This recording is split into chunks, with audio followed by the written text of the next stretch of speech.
this is Dawn with Dawn Life and Wellness, and I work with women that have rheumatoid arthritis who are looking to reduce joint pain and fatigue so that they can get back to living their best lives. Today I'm talking all about anti-inflammatory spices and how they can be beneficial in your diet to help do the work behind the scenes for you while you're working on other things to reduce inflammation. So let's dive in and talk about 4 very specific spices. If you know me, I'm always looking for ways to bring in anti-inflammatory foods so it can do the work for me while I'm doing other things to support my body. Okay, so let's talk all about cinnamon. It's one of my daily go-tos. I use it either in soups and sauces or in my overnight oats. It just brings that really yummy warm flavor to your dish, and it packs an anti-inflammatory punch. It is available in 2 types. You'll see this one here is the cassia version, which you can find most in your grocery stores. And then there's also Ceylon cinnamon, which you'll find, I buy this on Amazon and I buy it in bulk. And the reason I go for the Ceylon cinnamon is simple because when you are buying mostly your cassia version and you're using this every day, you have a higher risk, a higher potential for a harmful compound to build up in your body called coumarin. And it is not something you want a lot of. So if you're using a lot of cinnamon, look for your Ceylon. It actually has a more mild flavor and texture, and that is due to formaldehyde that is within it. This here will have a higher amount of that compound, so it brings on that more pungent, powerful taste.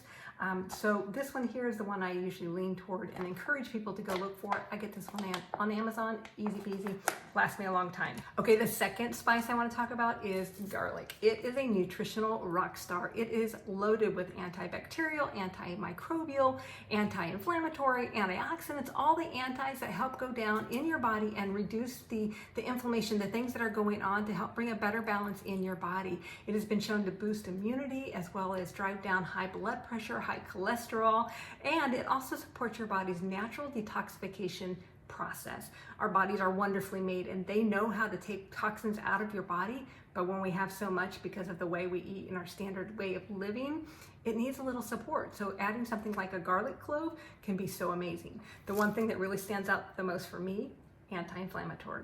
It's been shown to help reduce the production of pro-inflammatory cytokines, which is really just to say it helps to reduce inflammation.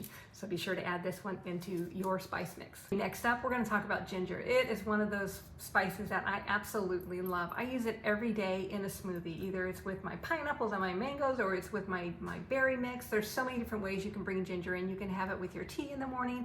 You can have it as an add-in to one of your cuisines. There's so many ways and it's delicious. You can get it either in the root form or in the ground form. Now, the root form you're gonna find in your produce section and the ground form will be in the dried herbs aisle. So be sure to look for the one that is most convenient for you.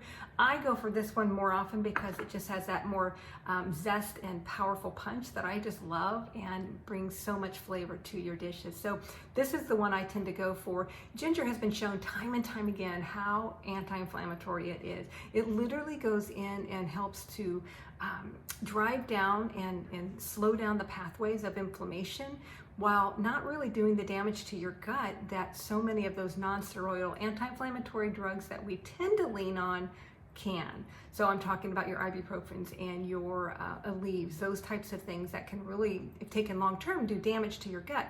But when you add in a compound like, or a spice like your ginger to your daily diet, your weekly rotation of food, you are really helping your body have that anti-inflammatory effect without the damage to the gut lining. Okay, last one is turmeric. Now this is an amazing spice to add to your cabinet. It's one that I didn't really know well when I first started my journey, and to be honest, I didn't love it in the beginning, but the more I experimented with it, the more that I read and learned about how powerful of a spice it is to have in your diet, the more that I was all in. And I gotta say, I absolutely love it now. I include it in as many things. I even have a smoothie recipe that I included in.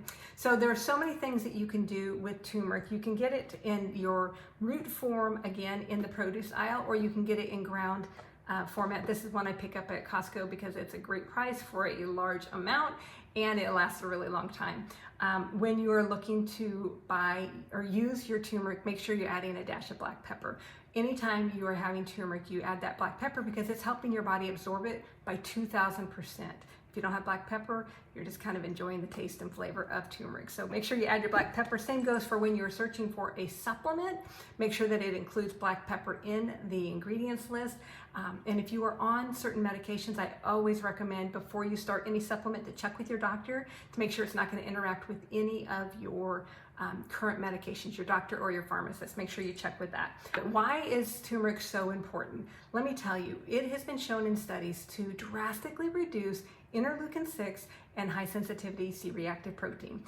Us RA warriors know C-reactive protein very, very well. So to know that there's something that can drastically reduce it when we add it to our diet, I'm all in. And then the other thing that has been shown, one of the other studies, there's so many studies, but another study that stood out to me is that curcumin, which is a derivative of turmeric, has been shown to reduce things like swelling and pain associated with rheumatoid arthritis. So some really fantastic reasons to give it a try. Again, check with your doctor if you're looking to supplement with any of these spices that I mentioned in supplement form, because you want to make sure it's not going to interact with any of the medications you're currently on, but always ask about that and always look to include those whole real foods into your diet, because those are easy wins.